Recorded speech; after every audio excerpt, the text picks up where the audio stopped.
नमस्कार मंडळी. तर आज आपण बनवले आहेत उडीद वडे. तर व्हिडिओ शेवटपर्यंत नक्की बघा. इतके खरपूस आणि टेस्टी हे उडीद वडे झाले होते ना की काय सांगू. खायला तर खूपच छान लागले. एक प्लेट पुरली नाही अख्खी, खरंच सांगते.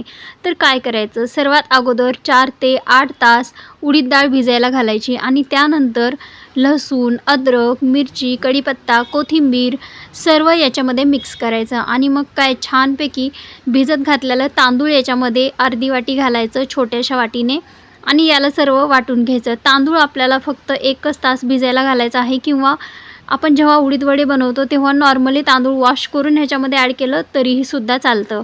आणि अशा पद्धतीने सर्व वाटून घ्यायचं. पाणी याच्यामध्ये वाटताना अजिबात घालायचं नाही, याच्यामुळे उडीद वडे आपले फुटतात. त्याच्यामुळे बिना पाणी घालता थोडं थोडं वाटायचं मिक्सरमध्ये. एकदम बारीक होतं, थोडा टाईम लागतो पण एकदम छान होतं, स्मूथ बॅटर होतं. तर अशा पद्धतीचं बॅटर आपल्याला बनवायचं आहे. तर तुम्ही बघू शकता, मी तुम्हाला अगोदर ह्याच्यावरती उडीद वडा बनवून दाखवणार आहे. तर या झाऱ्यावरती थोडंसं तेल स्प्रेड करायचं आणि नंतर मग आपण जे वाटून घेतलं होतं उडीद वड्याचं बॅटर त्याच्यामध्ये थोडंसं हाताला आपल्या तेल लावायचं आणि एक छोटासा गोळा घ्यायचा आणि त्या झाऱ्यावरती ठेवून गोल गोल करून त्याला आपल्या उडीद वड्याचा आकार द्यायचा. तुम्ही बघू शकता अशाच पद्धतीने करायचं. एकदम सोपी ट्रिक आहे. कोणतंच उडीद वड्याचं बाहेरचं तुम्हाला साचा आणायची गरज नाही किंवा जास्त तामझाम करायची गरज नाही. एकदम सोप्या पद्धतीने आणि खूप जास्त मेहनत न करता आपण एकदम इझिली उडीद वडा अशा पद्धतीने बनवू शकतो. आता आपल्याला काय करायचं, हे असंच आपल्याला तेलामध्ये तळून घ्यायचं. तेल गरम करायला मी अगोदरच ठेवलं आहे.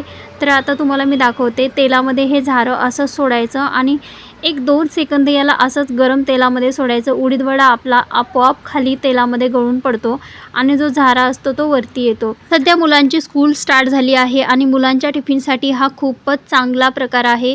सकाळ सकाळी नाश्त्याला काय बनवायचं, टिफिनला काय बनवून द्यायचं, तर त्याच्यामध्ये तुम्ही हा उडीद वडा बनवून नक्की देऊ शकता. जास्त तामझाम करायची गरज नाही, खूपच लवकर होतं. तर बघू शकता खूप छान आपला उडीद वडा तळला गेला आहे. एकदम हलकासा ब्राऊन कलर येईपर्यंत याला तळायचं आणि फास्ट फुल गॅस करायचा नाही. आणि जेव्हा पण उडीद वडा आपण बनवतो तेव्हा कोणाकोणाचा उडीद वडा फुटतो हे मी तुम्हाला सांगते. आतापर्यंत कोणीच हे व्हिडिओमध्ये कधी सांगितलं नाही.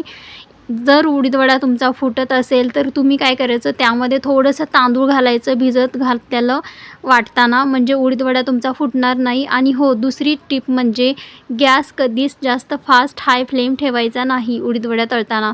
त्याच्याने सुद्धा उडीद वडा तुमचा फुटून एकदम तोंडावरती येऊ शकतो.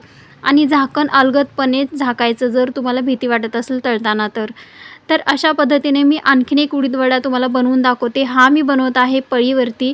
यालासुद्धा थोडंसं तेल स्प्रेड करून वरती उडीद वड्याचा आकार दिला आहे. आता यालासुद्धा मी तेलात सोडते. तर पाहू शकता तुमच्यासमोरच मी करून दाखवते. हा सुद्धा किती आपोआप अलगदपणे पळीला चिटकलेला खाली तेलामध्ये आपोआप पडला. हलकासा ब्राऊन कलर येईपर्यंत एकदम लो फ्लेमवरती याला आपण तळून घेतलं आहे. खूप छान दिसत आहे. तर बघा, फायनली आपला उडीद वडा हा सुद्धा खूप छान पद्धतीने तळला आहे. एकदम हलकासा ब्राऊन होईपर्यंत तळायचं, जास्त करपवायचं नाही. तर चला, तर मग आपले उडीद वडे रेडी झालेले आहेत. खायला एकदम अप्रतिम आहेत. नाश्त्यासाठी तर खूपच छान, हेल्दी पण आहेत. उडीद वडा खूप हेल्दी असतो कारण उडदाची डाळ आपल्यासाठी खूपच हेल्दी असते. तर बघा, खूपच खरपूस झालेले आहेत. तुम्हालासुद्धा खूपच आवडतील. तर वाट कसली बघताय, लवकर करून बघा. आणि तुमच्या घरी जर लहान मुले स्कूलला जात असतील तर त्यांच्या टिफिनलासुद्धा बनवून नक्की द्या. तर मला तर हे उडीद वडे खूप जास्त आवडले. मी तर आज नाश्त्याला हेच खाल्ले आहेत. तर व्हिडिओ आवडला असेल तर व्हिडिओला लाईक करा आणि हो, चॅनेलला सबस्क्राईब करायला विसरू नका. आणि भेटूया आणखीन एका नवीन व्हिडिओमध्ये. तर कशी वाटली ही रेसिपी हे सुद्धा कमेंट करून सांगायला विसरू नका. तर तुम्हाला मी एक उडीद वडा काढूनसुद्धा दाखवते. बघू शकता आतमध्ये किती एकदम मऊ लुसलुशीत छान प्रकारची जाळी आली आहे आणि कच्चा कुठेसुद्धा राहिला नाही. परफेक्ट आपला उडीद वडा तळला गेला आहे.